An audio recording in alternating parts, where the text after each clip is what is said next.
Welcome to Haunting Harbor TV, where darkness meets storytelling and the mysterious unfolds.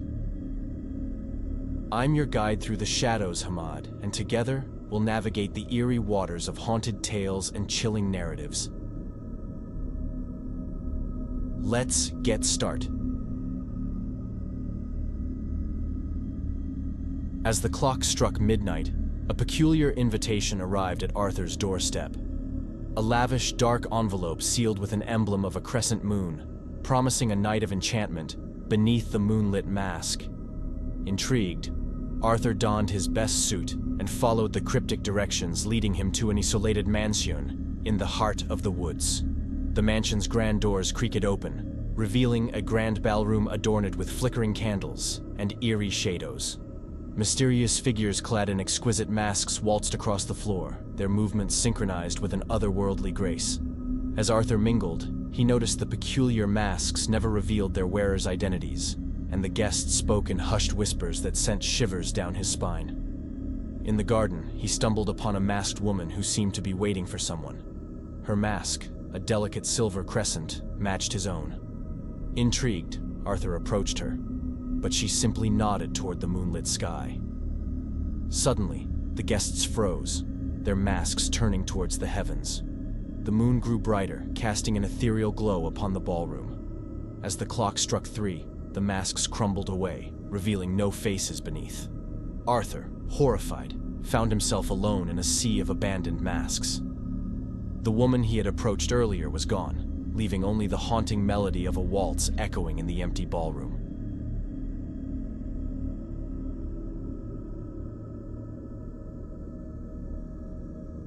Every year, on the night of the blood moon, a small village was shrouded in an ancient ritual known as the Moonlit Mask. The villagers donned spectral masks, their faces hidden beneath eerie expressions, and gathered in the sacred clearing. Legend spoke of the veil between the living and the departed thinning during this night. Among the villagers was young Eliza, drawn to the mystery surrounding the event. As the moon cast an ominous glow, the masked figures began a slow procession, chanting in a long-forgotten language. Eliza's heart pounded as she joined them, her mask blending seamlessly with the others. The procession led them to an ancient oak, its twisted branches reaching for the moon. The village elder stepped forward, holding a silver dagger. The air thickened with anticipation. Eliza's eyes widened as the elder plunged the dagger into the tree, causing a sudden burst of wind that extinguished all light. In the ensuing darkness, Eliza felt a cold presence surround her.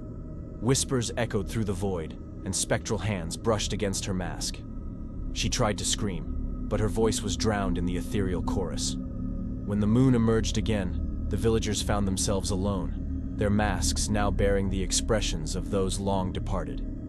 Eliza's mask, however, displayed a twisted smile. She was forever bound to the veil between the living and the dead, condemned to wear her moonlit mask for eternity.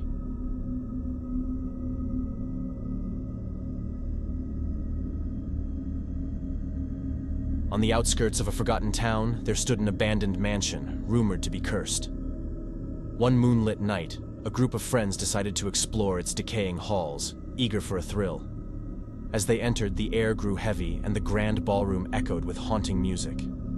Curiosity led them to a room adorned with masks of various designs, each more unsettling than the last. Against their better judgment, they each chose one and placed it upon their faces. The moment the masks touched their skin, the ballroom came alive with a ghostly orchestra. The friends, now masked, found themselves compelled to waltz. Their bodies moved with an otherworldly grace, as if guided by unseen hands. The shadows cast by the moon seemed to dance alongside them, merging into a macabre symphony. As the clock neared midnight, the waltz reached a frenzied climax. The friends, trapped in the dance, pleaded with invisible forces to release them. Suddenly, the music halted, and the masks fell away. The ballroom was silent, and the moonlit shadows dissipated. In the mirror, the friends saw their reflections, but their faces were no longer their own. Instead, they wore the masks they had chosen, forever bound to the eerie waltz that echoed through the abandoned mansion. The moon, witness to their fate, continued its silent vigil over the cursed grounds, as the shadows continued their dance in the night. Thank you for joining us on this voyage through the unknown here on Haunting Harbor TV. If you've enjoyed the haunting tales and otherworldly experiences, don't forget to leave a cryptic comment below. We love hearing your thoughts and stories.